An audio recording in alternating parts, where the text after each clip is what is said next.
Welcome to another deep dive with us. Today we're going to be looking at Chetan Bhagat's latest book, 11 Rules for Life. Yeah. And before you think this is just another self-help book, Yeah. let me tell you, Bhagat's got a pretty unique angle here. Yeah. He's giving us a look at success and happiness, but through the lens of social mobility in India. Mm. And it's like he's handing us the secret rules to navigate a system that doesn't always play fair. So Oh. intrigued. Let's dive in. Yeah, it's definitely not your typical self-help book. Right. What I thought was so interesting is that Yeah. Bhagat starts by laying out this really blunt, almost provocative picture of society. Yeah. He divides it into these three classes: um, the elite, the protectors, and then the worker slaves, drones. Wow. And he argues that there are these like iron gates keeping people stuck where they are. It's a bold statement, right? Yeah. And he doesn't stop there. Yeah. He even uses this phrase, crossing your okat, which basically means exceeding the limits Yeah. society sets for you. Right. Have you ever felt that pressure, like there's an invisible ceiling holding you back? Oh, yeah. That's the reality that Bhagat is tapping into. For sure. He is definitely hitting a nerve. Yeah.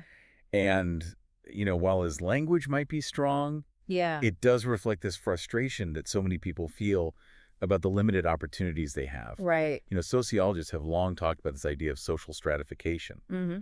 But Pragat is bringing it to life in a way that really resonates with a wider audience. Okay, so we've got this somewhat cynical view of the world as like a starting point, Yeah. but then he throws in these secret rules.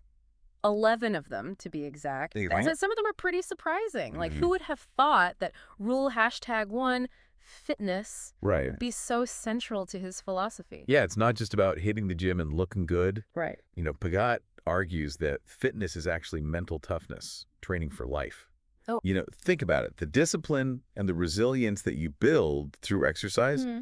can translate into other areas of your life too. Mm-hmm. There's tons of research backing up that mind-body connection. I love how he even shares his own struggles with weight Yeah. and how he overcame them. Makes him relatable. It does. It really does. Yeah. And he doesn't just leave us hanging with like vague advice. Right. He gives actual practical tips on sleep diet and exercise. And what's key here is that connection he makes between physical discipline and mental resilience. Yeah.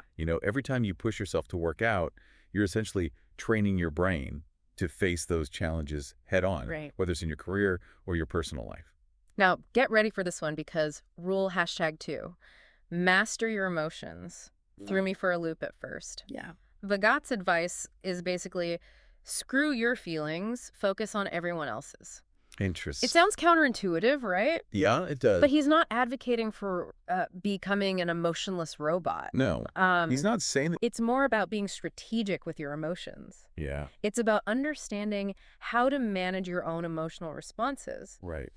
while at the same time being attuned to other people's feelings, Yes. which can be so helpful in navigating social situations, especially in a hierarchical society. Absolutely. He uses these everyday examples, Right. like ordering a pizza or going to the mall, Right. to show how constantly putting other people's needs before your own can actually hinder your progress. Yes. It's about setting boundaries and prioritizing yourself, Yes. which can be tough, but it's essential for achieving your goals. And this raises a really interesting point about authenticity. Yeah. While Bhagat emphasizes the importance of reading and reacting to others' emotions, Yeah. it's also crucial to stay true to yourself. Right. So striking that balance can be tricky, Yeah. but it's something to consider as you apply this rule. Absolutely. Now, this next rule is particularly relevant for many in India. Yes. Rule #4, master simple English. Bhagat argues that English fluency is a major gatekeeper to opportunity. Yeah. What are your thoughts on that? He's not wrong. In a country as diverse as India, Right. where English often serves as this common language for business and for higher education, Right. proficiency can definitely open doors. Yeah. But it's not about speaking perfect accent-free English. Right. He categorizes speakers into these E0, E1, and E2 levels, Okay. emphasizing that even basic communication skills can make a huge difference. And I love how he encourages readers to just start speaking. Yes. Even if it's ordering chai from a street vendor. Exactly. It's about overcoming that fear of judgment and embracing those everyday opportunities to practice. It's a reminder that the barriers we face are sometimes self-imposed. Yeah. That feeling of not being good enough can hold us back more than any external obstacle. Okay. Now, for a rule that hits close to home for me, Okay. rule #6, quit cheap dopamine. Right? This one's all about how those instant gratification fixes, like scrolling through social media Yes. or indulging in junk food, Oh, yeah. can actually sabotage our long-term goals. This is where Bhagat delves into the science behind motivation Right. and how those easy pleasures mess with our brain's reward system. Mm-hmm. You get that dopamine hit. But it actually makes it harder to find satisfaction Right. in the delayed gratification of achieving something meaningful. Mm-hmm. Think about it. Yeah. How many times have you procrastinated on a big project by getting lost in your phone? Ugh, way too many. Right. And Bhagat's right there with us, admitting his own struggles with this. Yeah, It's refreshing to see someone who's achieved success be so open about their own challenges. totally. It makes the advice feel more real. Absolutely. Right. And it highlights that this isn't about being perfect. Right. It's about recognizing the patterns and making those conscious choices. Yeah. He emphasizes the difference between cheap dopamine, Yeah. which pulls you away from your goals, Right. and earned dopamine, which comes from achieving something you've worked for. And speaking of achieving those big, scary goals, Yeah. let's talk about rule #7, eat the elephant. Okay. Now, this one sounds a bit strange, Yeah. but the metaphor is actually quite brilliant. Yeah. Think of it this way. Yeah. You can't eat an elephant in one bite. No. You have to break it down into smaller, manageable pieces. Okay. That's exactly what Bhagat advises for tackling those overwhelming goals Right. that seem impossible at first. He uses vivid examples from his own life, He does. like cracking the IIT exam Yeah. or getting his first book published That's to illustrate how he's applied this rule. Right. And it makes it so much easier to see how this eating the elephant strategy can work in real life. It's about shifting your perspective Yeah. from feeling overwhelmed to feeling empowered. Right. Instead of fixating on the enormity of the task, Yeah. you focus on the next bite, Yeah. the next step. Right. And before you know it, you've made significant progress. Okay, are you ready for this one? I think so. Rule #8, be the cockroach. What? I know it sounds crazy, All right. but trust me, there's a method to his madness. Okay, I'm listening. Think about it. Cockroaches have survived for millions of years. That's true. Because of their incredible adaptability. Yeah. They can thrive in almost any environment. Mm-hmm. And Bhagat argues that in today's rapidly changing world, Yeah. that kind of adaptability is key to not just surviving, but thriving. I see where he's going with this. He talks about how he's applied this in his own life, Okay. making major career shifts from banking to writing and then expanding beyond just novels. Right. It's about being willing to evolve, to embrace change, Yeah. even when it feels uncomfortable. And that's an important point. Yeah. Our brains are wired to resist change. Right. But often it's in those moments of discomfort, those Mhm. times when we're forced to adapt, Yeah. that we experience the most growth. Right. It's like a muscle. The more you stretch it, the stronger it becomes. I love that analogy. All right, now let's dive into rule #9, build a people network. Okay. This one really highlights the importance of connections, Yeah. especially in a society like India's, where relationships can open doors and create opportunities. Yeah. He stresses that it's not about networking for personal gain, though. Right. It's about building genuine connections with people from all walks of life. Exactly. He encourages readers to be genuinely interested in others, to listen actively, Yeah. and to offer value in any way they can. Right. And he gives some great practical advice, Yeah. like joining groups, mastering conversation skills, Yeah. and reaching out to people you admire. Mm-hmm. It's about recognizing that we're all interconnected Yeah. and that building a strong network can benefit everyone involved. He emphasizes the long game here, too. Yeah. Yeah. Not every connection will lead to an immediate payoff, Right. but investing in relationships is essential for long-term success. It's like planting seeds. You might not see the fruits of your labor right away, Right. but with consistent effort, they'll eventually grow. So I'm curious, Wow. what rule has resonated most with you so far? Mm-hmm. What stands out as particularly relevant to your own life and aspirations? Yeah. Take a moment to think about how you might apply these secret rules to your own journey. And as you reflect, Yeah. consider this. What's your definition of crossing your akad? Right. What are those iron gates that stand between you and your goals? Mm-hmm. And are you willing to put in the work, the discipline, the eating the elephant Yeah. effort to break through them. We'll be back after a short. It's fascinating how Bhagat weaves together these seemingly disparate ideas. It is. Fitness, emotional intelligence, even cockroaches. Yeah. It's like he's creating this roadmap for navigating life's complexities, Yeah. especially for those striving to break free from those societal constraints. And that leads us perfectly to rule #10, take extreme accountability, which might be the most crucial rule of all. Really? Yeah, it's about owning your choices, even the ones that led to setbacks, Right. instead of blaming those external factors. Yeah.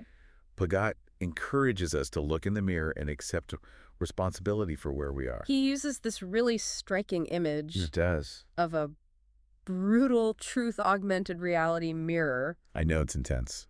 Imagine a mirror that reflects not just your physical appearance, Yeah. but also your shortcomings. Those things you might be avoiding. Yeah. It's intense. It is. But it makes you think, right? It's a powerful wake-up call. Yeah. It's about recognizing that while external factors exist, we ultimately have the power to choose our response and take action. Right? It's about shifting from a victim mentality to a mindset of empowerment. But couldn't you argue that systemic issues, Yeah. like poverty or discrimination, Mm-hmm. play a huge role in limiting opportunities? Right. How can you take extreme accountability when the playing field isn't level? That's a valid point. Right. And Fagat acknowledges that those societal structures Right. can create barriers. Yeah. But he argues that focusing solely on those external factors Yeah. can lead to a sense of helplessness. Yeah. By taking ownership even within those limitations, we gain a sense of agency, the ability to influence our own outcomes. It's like he's saying, okay, the world might not be fair, but what are you going to do about it? Exactly. Which leads us to rule #11, earn, save, invest. Right. It seems pretty straightforward. Yeah. But he connects it back to that idea of crossing your occult. He's highlighting the fact that financial stability can be a powerful lever for social mobility. Right. It's not about getting rich quick. Right. It's about building long-term security and creating opportunities for yourself and your family. And he contrasts his own approach to saving and investing with that of a friend who prioritized a lavish lifestyle Yeah. and ended up struggling later in life. Right. It's a cautionary tale that emphasizes the importance of delayed gratification. But what about the argument that ethical spending, Yeah. supporting local businesses or social causes, can also be a form of investment? That's true. Could there be a balance between saving for the future Yeah. and using your resources to make a positive impact in the present? That's a really interesting question. It is. It's like there's this tension between individual financial security Yeah. and contributing to a larger social good. And that tension is something Bhagat doesn't explicitly address. Right. His focus is on individual empowerment, Yeah. on equipping people with the tools to navigate a system Right. that can feel rigged against them.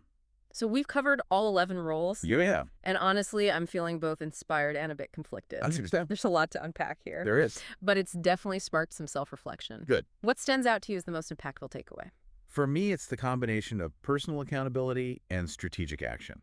Bhagat's rules encourage us to take ownership of our lives, while also understanding the rules of the game, so to speak. Right. It's about playing smart and using every tool at our disposal to achieve our goals. And he reminds us that success isn't just about reaching the top. It's Yeah. about the journey, the challenges we overcome, the impact we make along the way.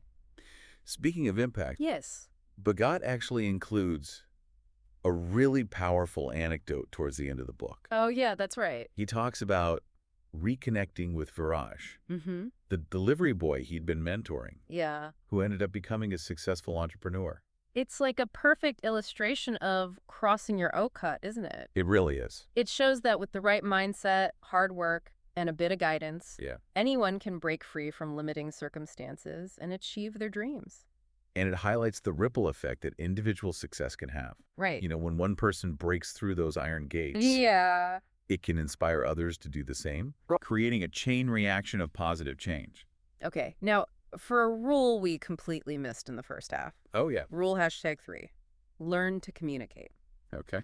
This one seems pretty basic. Right. But Fagat dives deeper into how crucial communication skills are for navigating all aspects of life. He argues that effective communication is essential for building relationships, Yeah. influencing others, Mm-hmm. and advocating for yourself. Right. And it's not just about speaking eloquently. Okay. It's about listening, actively understanding nonverbal cues, Mm-hmm. and tailoring your message to your audience. He even gives practical tips He does. on public speaking negotiation and writing persuasive emails. Yeah, it's like a crash course in communication for success. And he emphasizes the importance of clarity and conciseness. Right. He uses this great quote, "Brevity is the soul of wit," Oh, I like that one. to illustrate how cutting through the noise and getting straight to the point Yeah. can make your communication much more impactful. It's like that old saying, say what you mean and mean what you say. Right. But in today's world of information overload, Yeah. being able to communicate effectively is more important than ever. Now let's circle back to one of the earlier rules we discussed. Okay. Rule #2, master your emotions. Mm-hmm. We talked about the potential downsides of suppressing genuine emotions. Right. But what are your thoughts on Fagat's advice to be highly attuned to others' feelings? Yeah, Could that be interpreted as manipulative? that's a great point. Yeah, It's a fine line, isn't it? it is. On the one hand, being able to read people and understand their motivations can be helpful Yeah. in navigating those social situations. Right. But on the other hand, Yeah. using that knowledge to manipulate or take advantage of others is ethically questionable. Fagat doesn't explicitly condone manipulation, True. but he does emphasize the importance of being strategic in your interactions. Right. It's up to the individual to decide how they apply that advice. It reminds me of that saying, knowledge is power, but it's how you use that power that matters. And that brings us to another rule that sparked some debate earlier. Okay. Rule #8, be the cockroach. We talked about the benefits of adaptability, Right. but are there situations where standing your ground, Yeah. even if it means resisting change, Yeah. might be the better choice? Absolutely. There's a difference between being adaptable Right. and being a chameleon who changes colors to fit in with every crowd. Right. Sometimes standing up for your principles, even if it means going against the grain, Yeah. is the more courageous and ethical path. So it's not just about blindly adapting to any situation. No, it's not. It's about being discerning, Mm-hmm. about knowing when to bend and when to stand firm. Right, Which brings us back to that central theme of personal accountability. right. Ultimately, it's about making conscious choices, Yes. being aware of the potential consequences, Mm-hmm. and taking ownership of the outcomes. As we wrap up this deep dive, I'm curious to hear what our listener thinks. What resonated most with you, and how do you see these rules playing out in your own life? Yeah. As you consider those questions, Hmm. let's go back to Bhagat's initial framing of society. Okay. Do you agree with his three-class model? Right. Is it too simplistic? Yeah. Or does it reflect a reality you've experienced? It's definitely thought-provoking. It is. And whether or not you agree with his categorization, it Yeah. raises these important questions about social mobility Right. and the barriers people face Mhm. in trying to cross their okat. Exactly. What are those iron gates that you're up against, and Yeah. how can Bhagat's rules help you navigate them? You know, remember, his journey isn't a blueprint, Right? but it is a source of inspiration. Okay. It demonstrates that even those who achieve success face setbacks. Mm-hmm. It's about embracing those struggles, Yeah. adapting to change, and never giving up on your dreams. And perhaps most importantly, it's about defining success on your own terms. Exactly. What does crossing your okat mean to you? Right. Is it financial independence, Mhm. creative fulfillment, Yeah. making a difference in your community, Right. or something else entirely? But Bhagat's story reminds us that success isn't a one-size-fits-all concept. Right. It's about identifying your own values Mm-hmm. and pursuing your goals with passion and resilience. So as we wrap up this deep dive into Chetan Bhagat's 11 Rules for Life, Yeah. we hope you've gained some valuable insights and inspiration for your own journey. Remember those key takeaways. Yeah. Embrace fitness for mental toughness. Right. Master your emotions while staying authentic. Yes. Communicate effectively to build connections and advocate for yourself. Mm. Quit cheap dopamine and find satisfaction in earned achievements. Okay. Eat the elephant one bite at a time, tackling those daunting goals. Right.